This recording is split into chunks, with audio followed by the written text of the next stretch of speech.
So very few people actually show the wires inside of these Euro C126 headlights. The wires that indicate what goes where if you're looking at the connector. I had to disassemble some headlights that I found at the junkyard off of a 1983 380 SEC that had the Euro headlights. The headlights were damaged, the glass was broken, but I disassembled them so that I could see exactly what is what regarding the wiring, because I am switching out the headlights on this 84 SEC. I'm actually installing the US spec. Now that's weird. Most people remove the US spec and install the Euro. But these right here, the one that has the recessed headlights, which is common on the US, you either have these or you have the ones that are almost flush, but it has the bezel. This piece right here that goes around it. So these are the recessed, and they have different wiring. Look at the back right here. This connection is different than the Euro spec plug connection. And so I wanted to know what is what. Now, the Euro, you cannot tell from the back what's what. You can use a voltmeter and test it with power being supplied, turn signal or the headlights or the brights, the fog lights. You can do it that way using a voltmeter. But in my case, I wanted to do it without applying voltage, risking shock or having it not connected properly. Instead, I was able to disassemble these completely and get access to the plug itself and the wiring on the backside that is not visible unless you totally disassemble these headlights. So this right here tells me what goes where. With Mercedes, brown is always negative or ground. So the brown or the ground is this one right here.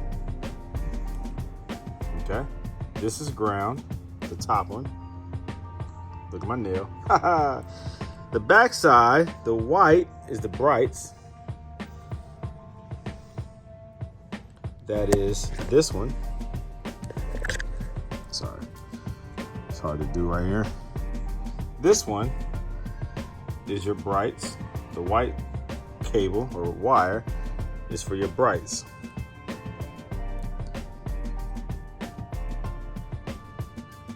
The yellow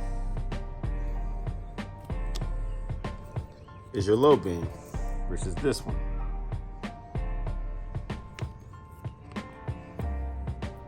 If you look at this connection right here, this is for your fog lights. That's the white with the red stripe, which is this one. Fog lights, low beam, ground, high beam, and what's this one? That's this right here. There's like a daytime running light. Not all of them have that. All right, that one right here is the daytime running light. Now, not all of these models have that. And the reason why I say that is because on this 84, that one is not utilized. Now, I took the back covering off of this plug connector to identify what goes where. And again, you have the yellow, which is the low beam. You have the brown, which is the negative. You have the white, which is the brights or high beam. And then you have this gray one right here with a green stripe. That goes to my fogs. So what's missing is the daytime running light, which would have been this one right here. But there is no plug connector for that one. Separate is the side marker lights. That has separate wiring. Internally, you have a dedicated power line, but this brown line feeds off of this one. That's why it's two brown coming off of this one, because it feeds this one. Now what I'm doing is I'm tapping in and rewiring these to connect to the US spec lights. So now I have to identify what those are. And I'll probably go on the internet to find that. But it starts off with knowing what your harness is supplying power to, so that you know how to connect it from that point moving forward. This is the old connector also, because when I removed these lights, I took the plug along with it. Yeah, so I disassembled those lights. There's a few pieces that's good, most of the pieces are not. The housing itself is actually in good shape, but I'm removing the wiring from it because I have an 85 and an 84. You never know what I might need these additional parts for or when. These right here are rusted out real bad. From what I understand, this is actually supposed to be like a silver. I mean, it looks chrome, but it's actually like metal wise. I think it's some kind of polished silver, but unfortunately they rust real bad if they're not maintained or left with water getting into them. They rust real bad. So I don't know what you can do with those. Maybe you can sand those down and paint them black and do like a custom job. I don't know, but they're in good shape physically. I mean, unless that rust is all the way through, but I'm sure, I don't know. You have to remove rust, because if you paint it, that rust will come back through and mess up your paint job. So I don't know if these can be saved or not. Just looking at the top of them and the underside, they might be trash. I don't know. Anyways, the housing itself though is solid. No broken pieces. Maybe somebody can use that, or maybe I can use it. But yeah, so I'm installing these US Spec. You may say, why in the world would you remove Euro for US Spec? Well, I got this car for cheap. I'm going to fix a couple things with it. I've already put some money and some time into fixing the fuel system. It runs good, has an exhaust leak that I might fix, but I wanted to put this back on the market, but I am taking those Euro lights. Come on now, I'm not foolish. I'm going to maximize my profit off of this car. So those Euro lights gotta go. They're already removed, and I'm installing the US Spec ones. All right, so that's how you do it. That's the wiring, so that you know. Now I have to figure out the wiring on the US Spec so I can match it up and go ahead and install. All right.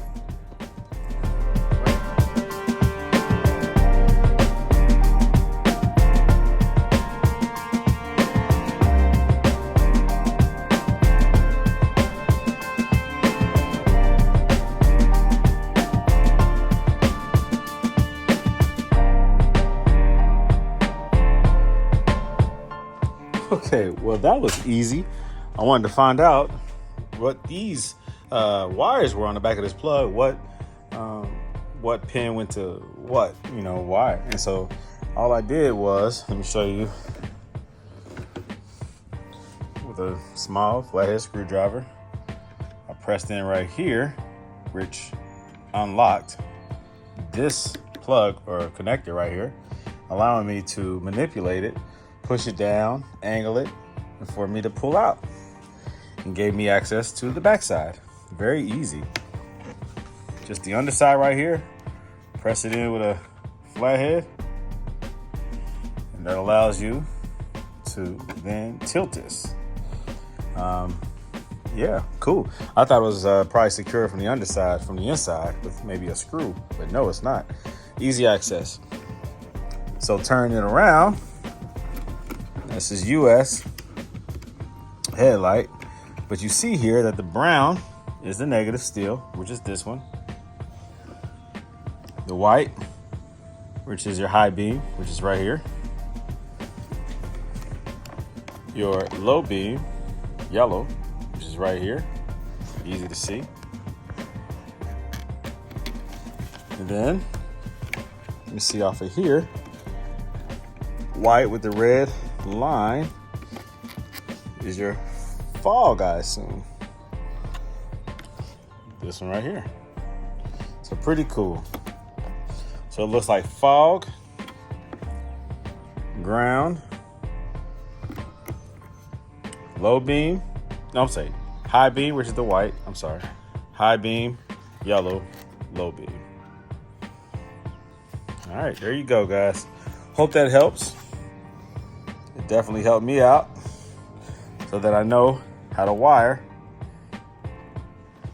my Euro wires, my Euro plug connector.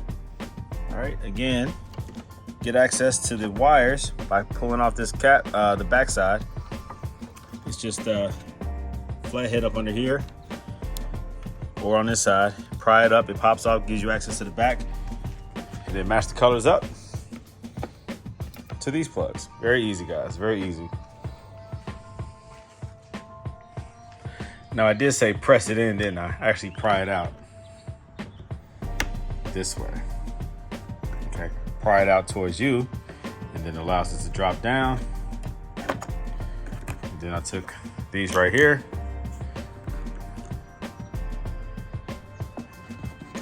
angle it, and pull it out.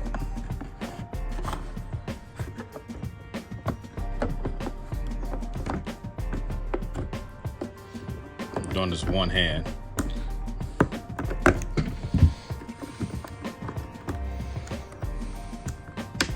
There you go. All right. So it's obviously going to be some tension on there. Be careful doing that so you don't break any wires. But there you go. Now it's not like this has to be watertight because it's already open design. So if you want to, you can leave this out so that as you're matching the wires up, you can see exactly what you're doing so that you don't mess up. Or you can write them down on a piece of paper and put this back inside so that it's secure as it was originally, and you're good to go. Either way, secure the wires once you make the connection. Put some zip ties on them. Make sure everything is nice and right and tight, not easily pulled out, and you're good to go. Reinstall everything and you're straight. All right, there you go. That's my tip for the day. Again, switching Euro to the US, and that is the wiring. All right, good to go. All right, so there we go. Matched up perfectly. All right. Boom. Boom. There we go. All right. So once these are pressed in, I know they're matched up properly. I can reinstall this back into the housing. Same way I removed it, I'll push it back in place, manipulate it, get it installed in there. Just make sure everything is secure. Zip tie them a little bit, make sure they're nice and tight, and I'm good to go, baby. So there goes your how-to video on how to go from Euro to US. Euro to US.